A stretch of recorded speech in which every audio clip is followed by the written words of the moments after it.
حضرت انس بن مالک رضی اللہ تعالیٰ عنہ سے اس سلسلے میں پوچھا کن لوگوں نے؟ جو دین کے معاملات میں جھگڑتے رہتے ہیں. آمین زور سے کہیں گے آہستہ کہیں گے. اب آمین کہنی ہے تو جو زور سے کہے آہستہ کہ جھگڑتا کیوں ہے؟ آج جھگڑتے مسلمان مسجدوں میں جھگڑتے ہیں اور آپس میں قلوب میں نفرتیں پھیلاتے ہیں. صرف کس بنیاد پر؟ اس بنیاد پر کہ آمین زور سے کہنی ہے آہستہ کہنی. جو زور سے کہتا وہ بھی کہہ رہا ہے, جو آہستہ کہہ رہا ہے وہ بھی کہہ رہا ہے. تجھے آمین کہنی ہے کہ جھگڑتا کاہے کو ہے؟ یہ صحابہ کا طریقہ نہیں, یہ تابعین کا طریقہ نہیں, یہ سلف کا طریقہ نہیں, یہ یہود کا پیدا کیا ہوا طریقہ ہے. یہ اس دشمن کا پیدا کیا ہوا طریقہ جو چاہتا ہے کہ امت مسلمہ کی صفوں میں تفریق پیدا کی جائے, امت مسلمہ کو بانٹا جائے, آپس میں لڑایا جائے. اس دشمن کا طریقہ ہے.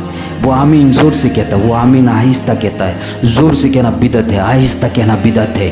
یہ رفع یدین کرتا ہے, یہ رفع یدین نہیں کرتا ہے. یہ یوں کرتا ہے, یہ یوں نہیں کرتا ہے. اس میں لڑنا, اس پر جھگڑنا, جو سر سے ثابت ہے, جو سنت سے ثابت ہے وہ کیجئے, جو تمہیں اچھا لگے وہ کیجئے. مگر اس زمانے میں یہ لوگ پیدا ہو گئے تھے. دیکھیے انہی میں سے ایک یہ ہے کہ ان بعض الممارین فی الدین, دین کے معاملے میں جھگڑنے والے, خواہ مخواہ کی بحث کرنے والے, الٹی سیدھی بحث کرنے والے, تشہد میں اس انگلی کو ہلاتے رہیں گے یا ایک جگہ ساکن رکھیں گے. خواہ مخواہ کی بحث, تشہد میں اشہد ان لا الہ الا اللہ, اس انگلی کو ہلاتے رہیں گے یا ایک جگہ پہ اس کو ساکن ٹھہرا دیں گے ایک جگہ پہ. کوئی کہتا نہ انگلی کو ہلاتے رہنا بدعت ہے, کوئی کہتا نہیں ایک جگہ ساکن. ارے اللہ, یہ دین ہو گیا؟ قلوب میں نفرت, قلوب پیچھے کیا کہا رسول اللہ صلی اللہ علیہ وسلم نے؟ اے بیٹے اگر تم کر سکو تو ایسا کرو کہ صبح کی نفرت شام ہوتے ہوتے دل سے نکال دو, اور شام کی نفرت صبح ہوتے ہوتے نکال دو. شام کرو اور تمہارے دل میں کسی کے لیے بغض اور کینہ اور حسد نہ ہو. صبح کرو اور تمہارے دلوں میں کسی کے لیے بغض اور کینہ اور حسد نہ ہو.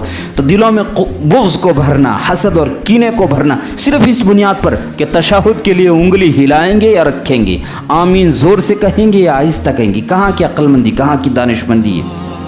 یہ دشمن کی مکاریاں ہیں, جو دشمن چاہتا ہے کہ امت کو بانٹا جائے.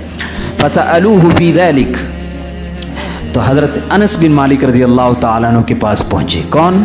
یہی جھگڑنے والے. کچھ لوگ کہتے ہیں رسول اللہ صلی اللہ علیہ وسلم کو حوض ملے گا, کچھ کہتے حوض نہیں ملے گا, حوض کوثر رسول اللہ صلی اللہ علیہ وسلم. کچھ کہتے اس شکل کا ہوگا, کچھ کہتے اس شکل کا ہوگا.